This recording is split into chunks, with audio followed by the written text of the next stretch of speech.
So these ideas that if they go uninvestigated, we just continue kind of on autopilot with our beliefs that we grew up in, and we look at life through that narrow lens, which is incorrect. But if I have those purple sunglasses on, I can describe to you guys this room, and I'll tell you everything in different shades of purple. Everything will be different shades, so I'll believe in the diversity of this experience expressed through different shades of my narrow view.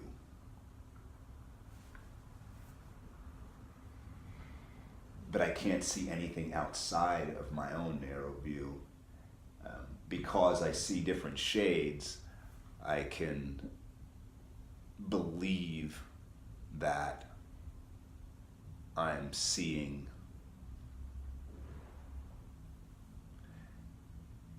or experiencing life more openly. No, this isn't. I'm not seeing this single, in a single way. I can just there's dark purple, medium, pastel purple, light, blah blah blah, and I'm saying all these things, believing that I'm describing a color spectrum.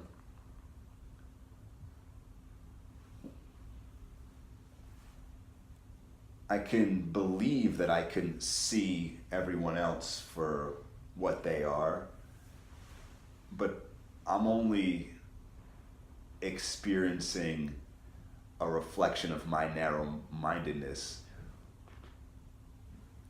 in my descriptions of everyone else.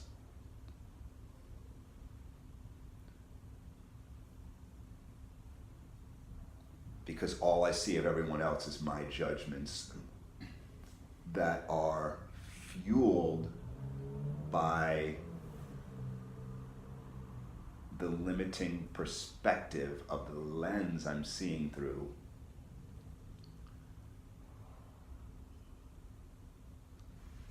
Which is through the belief of who I am. The belief of who I am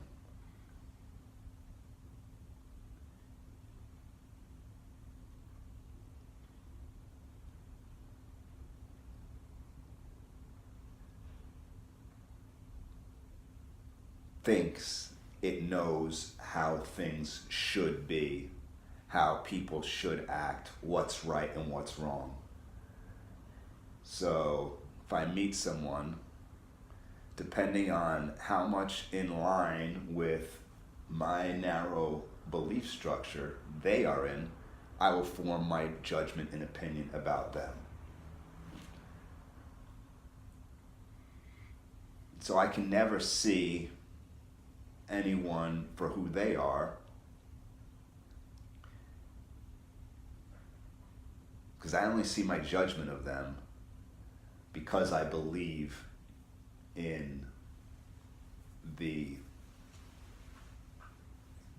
limited viewer as myself.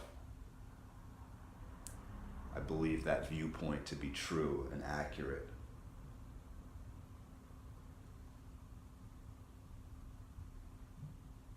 And so at some point it becomes necessary to see that that viewpoint is not true, it's not accurate.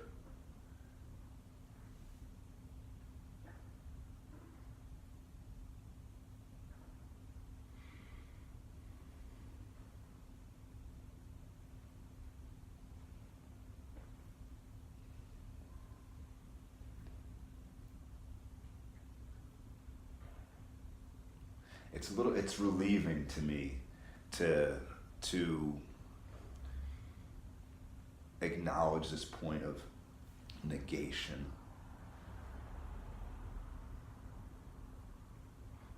and that the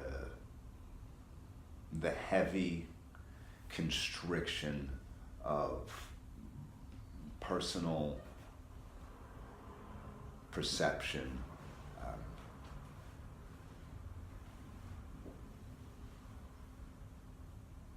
is somewhat of illusion. There's different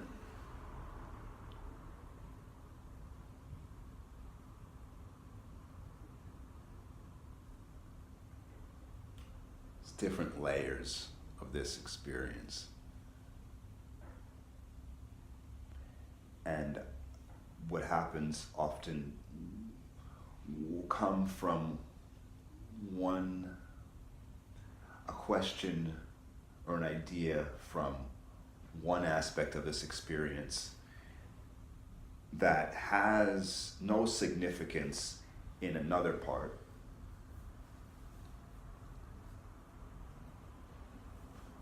Will confuse things.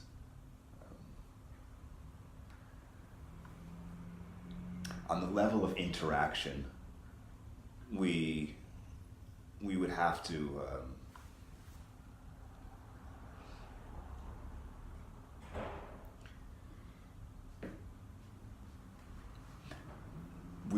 interact through our personal perspectives and ideas and whatnot, which is great, and it's good, and it's fun, it's diversity, it's conversation, it's the spice of life. But on another level,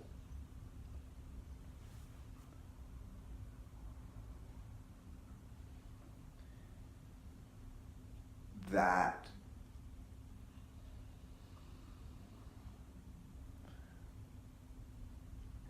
diversity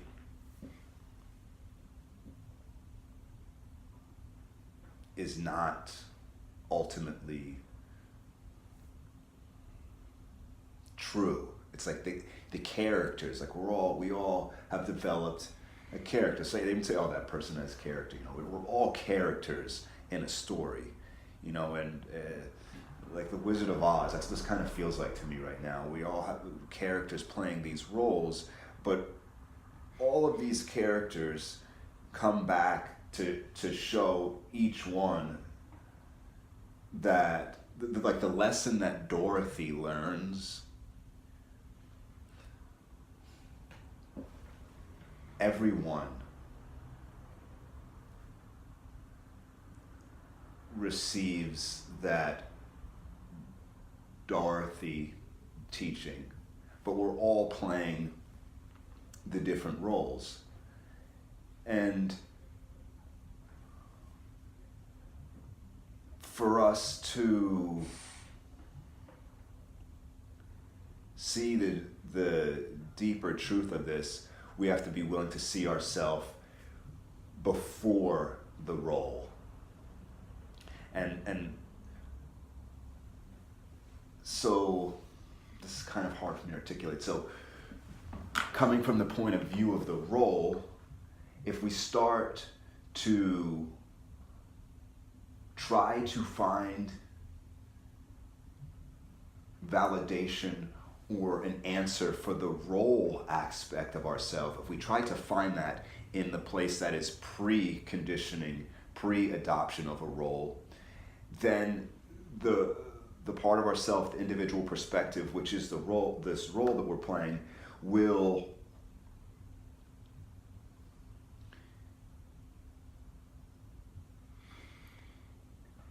what's the word? It'll distort. It'll distort things to try to have it fit within its personal perspective. So if we try to grasp something outside of our realm of understanding, then the only way we can grasp that is to funnel it through our field of vision and make an interpretation from there, which is still, and that would be the same as, and I'm going to go back to that glasses thing. If there was a rainbow outside and I look at it with the glasses on, the best I can do is describe the shades of purple that I'm seeing through. I'll describe the rainbow as that. So from the point of view of wearing the glasses, yeah, I'm giving you an accurate description of it from that level of experience, and that would be what I'm saying about playing the role. The role is me wearing the purple sunglasses, so I can describe the rainbow in those different shades of purple, but from the point of view of having the glasses off, I would give you a totally different description. And so if I attempt as the individual role, the sunglasses, to seek salvation, and if I want to see the rainbow, there can be confusion, and I can distort the truth of the rainbow through my perception of it with the glasses on. Don't know if this is fully getting across, but I'm somehow trying to convey that when we have, from our point of view of our limited personal perspective, when we're trying to take in something beyond or before our perspective, we see it through a false filter and often misinterpret and confuse the message. But through life's unfolding,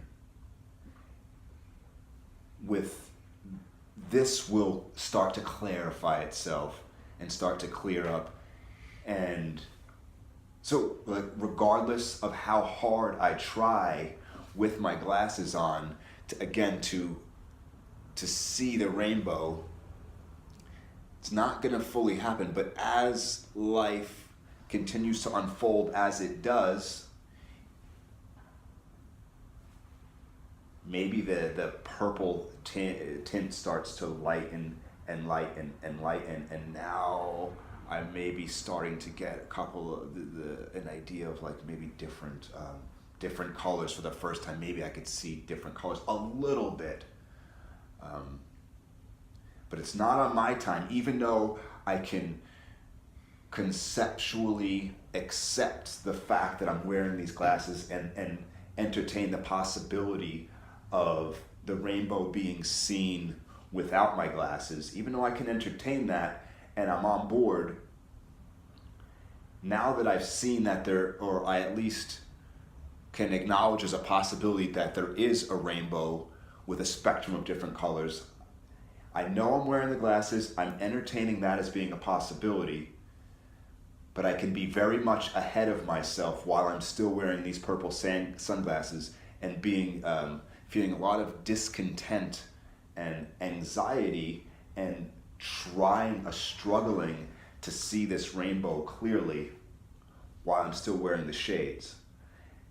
And this is where I'm getting at about it coming to a point of acceptance and acknowledgement of life unfolding within its own time, and to do my best to be here with all of this, now with all of this, trust and allow for this to continue to unfold as it does. I still move forward and move through this and move towards what I feel brings me more into a place of authenticity. I'm not suggesting that with allowing that means complacency, but while moving through life, not putting the heavy expectation and demand that my interactions deliver me something that they can't deliver. At some point, I'm sure that all of us have projected personal salvation to come through a relationship with another person. And inevitably, the relationship was not able to live up to that standard of granting permanent happiness. And so the blame can be put on the person, or the relationship is not right, or they were wrong, they didn't do this, or this, that, and the other. But if we see that peace, happiness, truth, understanding will not be experienced through, or I should say, lasting happiness, peace, joy, love, that coming home is not something to be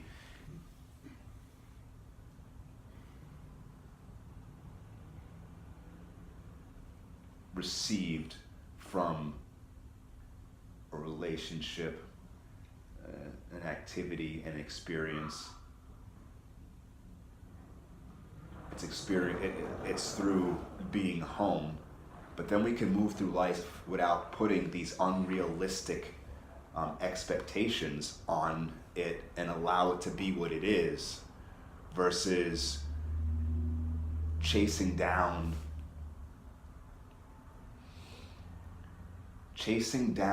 happiness out here, grabbing what I think is going to deliver me happiness, lasting, it failing, and then me placing a blame on whatever it is that I had projected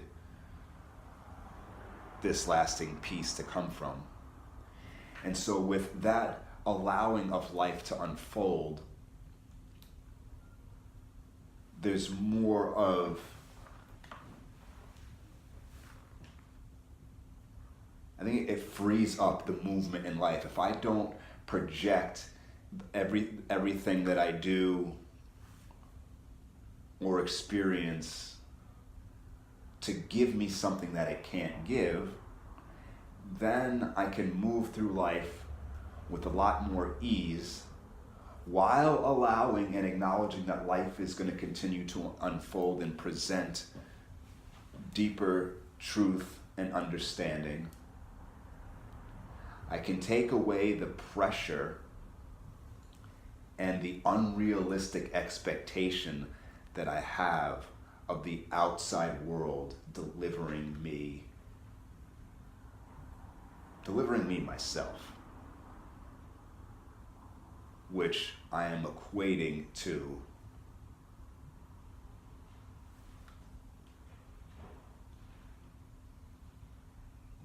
resting home here and now.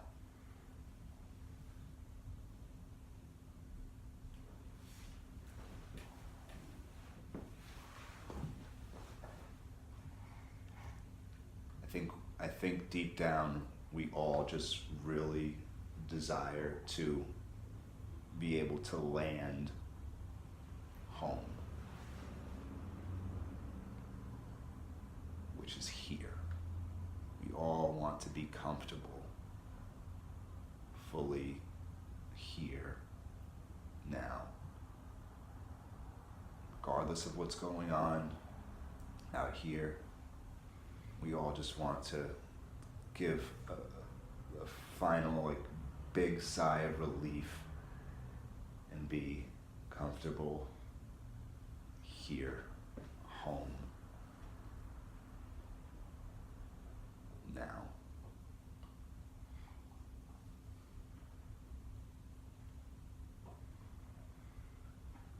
if I'm expecting that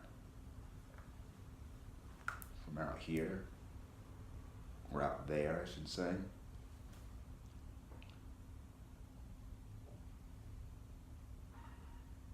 then I'm not going to acknowledge that I am here right now.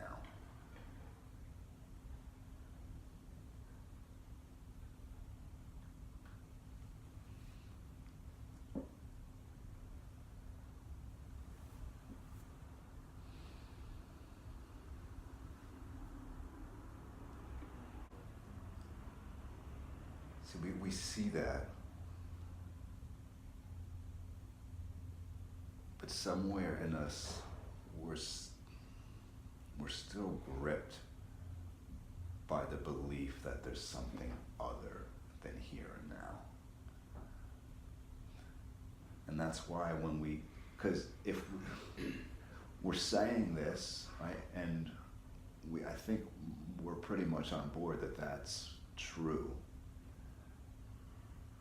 but we don't feel like instant relief. We don't feel the letting go of yesterday and tomorrow. We're still holding on to that. And somehow this understanding has to permeate something, I don't know, some deeper level of our, deep beliefs and understanding. I don't know how that's accessed or how, we get to that point, but it seems that through continuing to approach this place, this topic,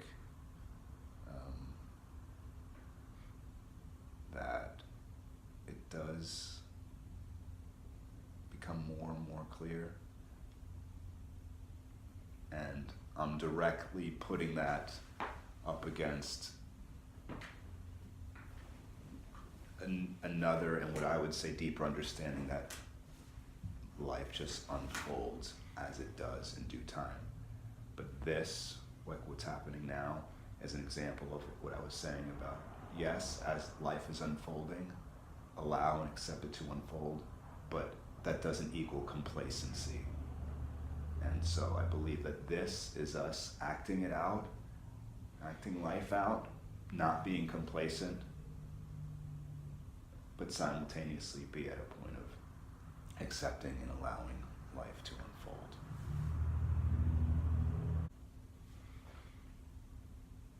I'm going to suggest for all of us to consider, when you consider the here and the now, well, there's more than that.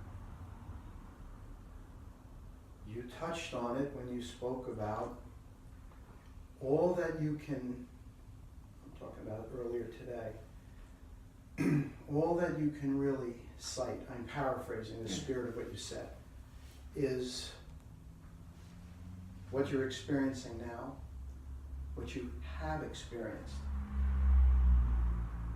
So I'm going to suggest that there's more, because there is that which was, that which is, the here and the now, and that which is to be.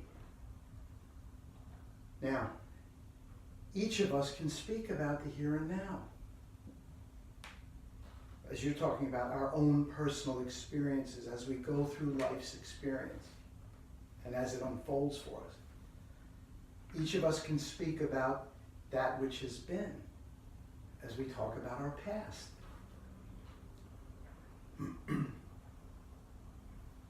But there's another thing, that which is to come. Now, that could also be described as foretelling, prophecy. Oh.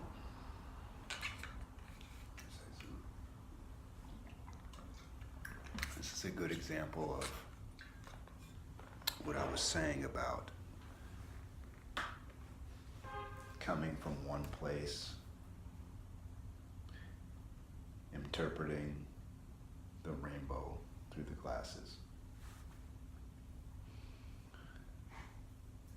Yes, from the point of view of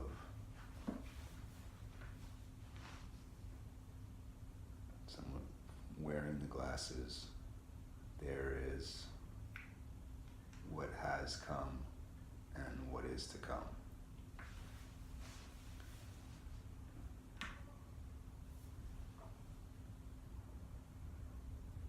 I'm pointing to moving beyond a mental concept and look at actual experience. Yes, in my mind, there is tomorrow, there's yesterday.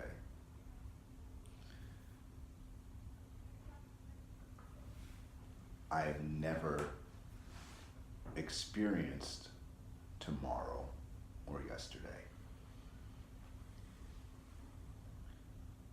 All I've ever experienced is right here, right now. From my point of view, from right here, right now, when you spoke, Dominic, that was in the past. I'm accessing that through my memory right here and right now. I can't experience the past. I can access a memory of it.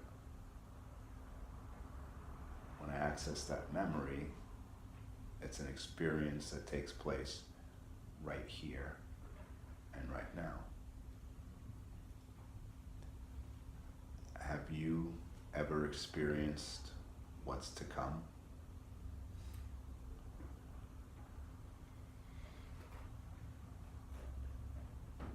I have not experienced what is to come, but I can know of what is to come.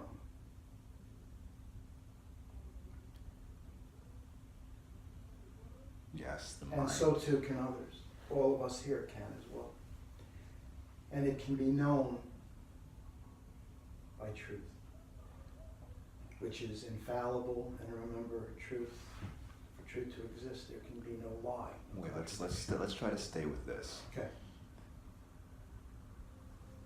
From yesterday's point of view, right now is what is to come. Does that sound accurate? Past. This right now is. I can understand that, yeah. This is a prior what's to come right now. But when what's to come comes, it's experienced as right here and right now. The only place that what's to come exists that is something outside of here and now. What's to come only exists as a mental concept that never actually comes to fruition, because our actual experience is only a perpetual here and now. I'm challenging the mind to acknowledge more deeply the truth of its experience, that it never has and never will experience anything other than here and now. And so when that challenge is brought forward, the mind often will go to, well, yesterday happened, 5 minutes ago happened, I experienced that.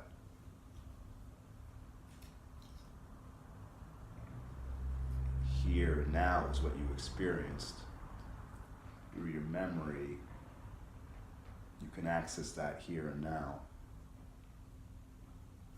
And believe in that concept. And I'm not saying something didn't happen prior. My mind, I'm not even like going to that. I'm not even debating that. I don't have an opinion about that. I don't know. I don't know anything about that. I'm not saying it's true or not true. What I'm putting forward is that nobody has ever experienced anything other than here and now.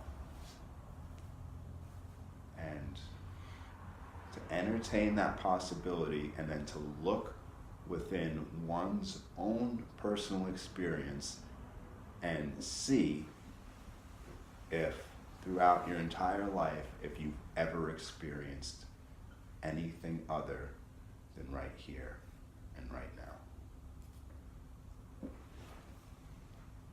Well, what part of the senses are you talking about?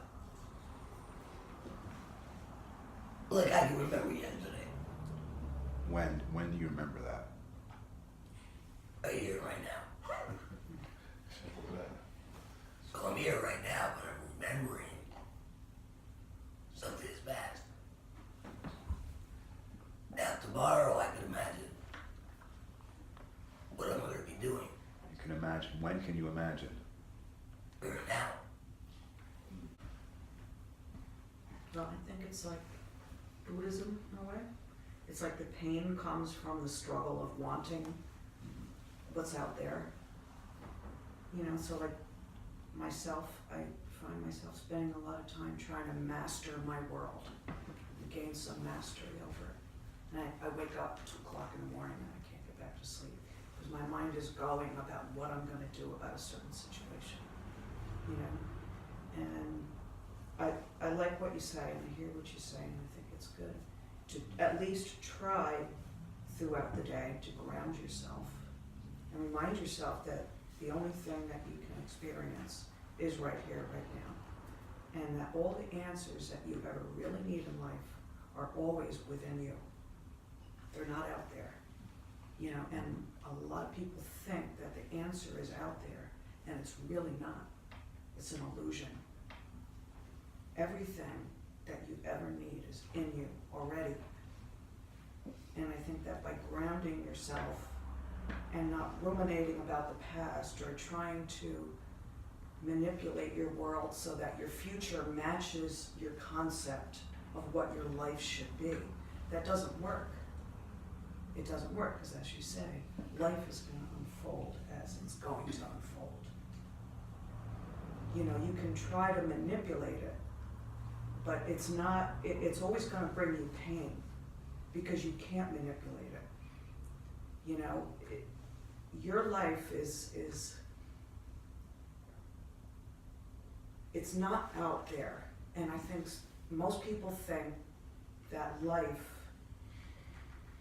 is out there and that we're always trying to grab a hold of it and bring parts of it in us to make us complete.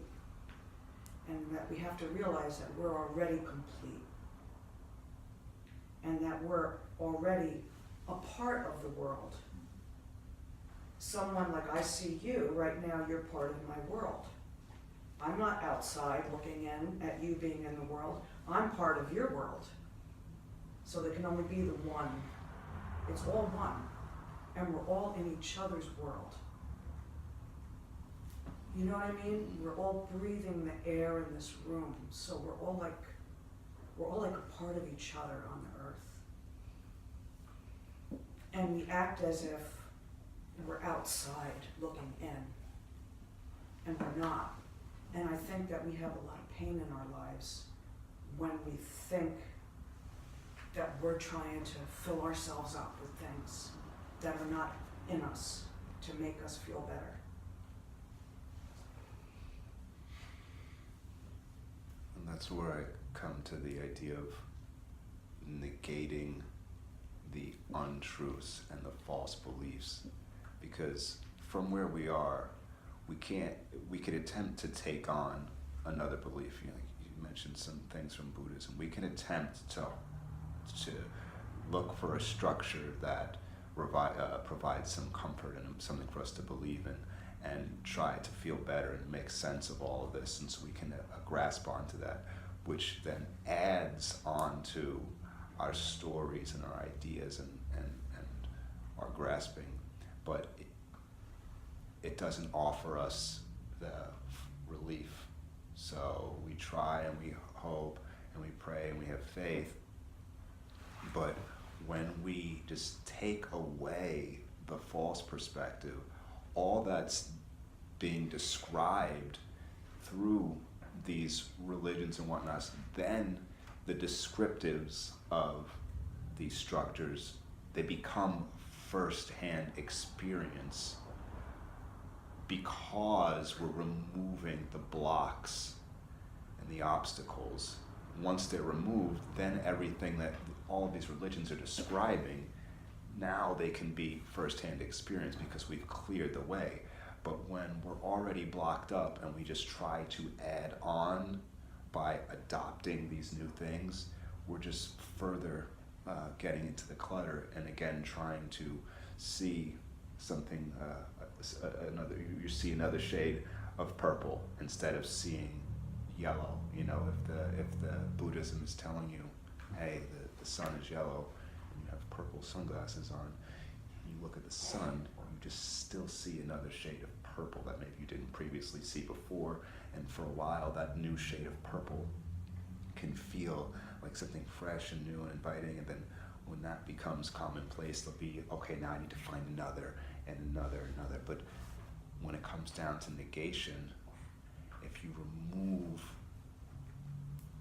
all non-truths, or you at least get to where that's the momentum that starts to pick up the removal of non-truths versus the attempted acquisition of truths, when that momentum shifts and you start removing and removing, eventually there's only what's left is what is versus what we believe to be what is, which never offers us true peace of mind, you know, because it's just like stepping onto a bigger hamster wheel. There's a different color one, but it's still the mind moving in that way of always chasing the dangling carrot, regardless of what form it comes in.